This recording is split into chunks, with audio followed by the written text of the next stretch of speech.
Ambassador, the last time I talked to you, it was amidst a heated political atmosphere, whether a new government will be formed.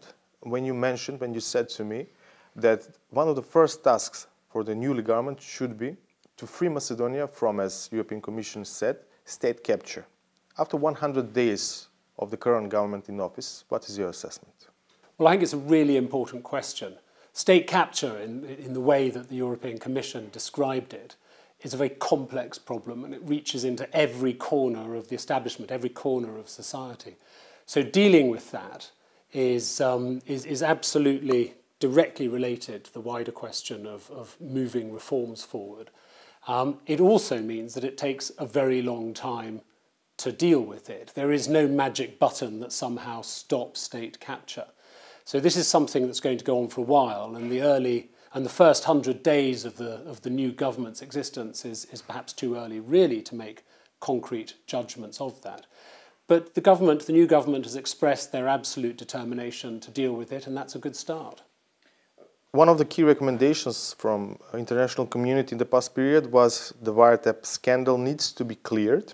And as it said, investigate the allegations from the conversations about abuse of power and public funds. Is that process going in a satisfactory manner? Well, it's impossible to tell from outside, from my position outside that process. We're not privy to the detail of what's going on, but the wheels do seem to be turning. And I think that this is also a very important point. I said throughout the political crisis, since the Perugino signing, that proper investigation of these very serious allegations was essential for sustainable resolution of the political crisis. That remains true. And looking further ahead, you can't simply have very serious allegations like that remaining uninvestigated and unfollowed up, because that is bad for rule of law and it's bad for society. So it's a good thing that those investigations continue.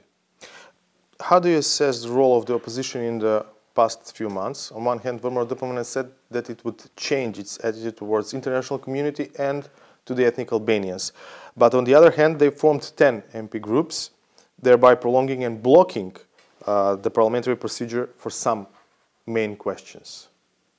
I think it's a very good thing that all political parties are represented in government. That hasn't always been the case in this country, as you know. I think it's essential that everyone in Parliament plays their proper role. Parliament is, of course, central to the question of reform. It's central to, essentially, the question of the country moving forward.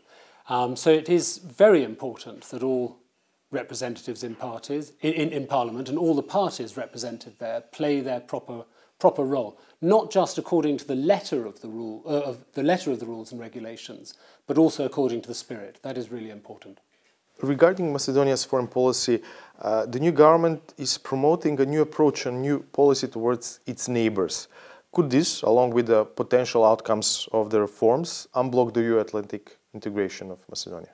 Well, I think you're right that the two fundamental ingredients in this are reform and a better situation with good neighbourly relations. But this is a very complex picture, and it will require time to really understand whether things are moving in the right direction. Certainly a very good start has been made. The government has been absolutely clear about its determination to push reform forward. And I think what they've achieved with Sofia and in terms of the improved relationship with Athens is really very promising. But time will tell, and I think sort of moving this all the way to unblocking the path forward will require quite a lot of hard work and quite a lot of courage and flexibility on the part of everyone, whether that's government or political parties or individuals.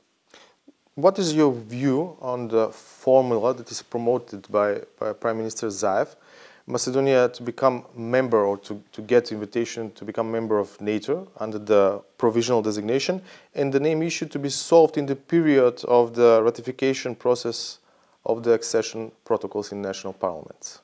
I would refer back to the NATO Secretary General Jens Stoltenberg's comment on that, that if that proves to be the mutually acceptable solution, then we can make a start. And I think that's pretty clear. The rest is about reform and a determination to continue in that direction. And again, it's early days to say anything about that, but a good start appears to have been made.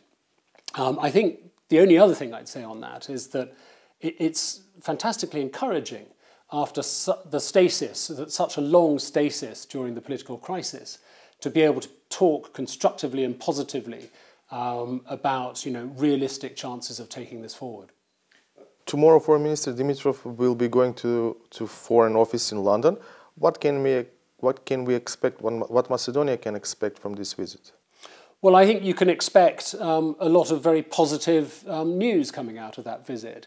The UK has, for a long time, had a fundamental interest in the Western Balkans and, of course, in Macedonia, based on security and stability and prosperity. That will continue up to Brexit, through Brexit, and beyond Brexit. And I fully expect our collaborative and supportive relationship with Macedonia to continue.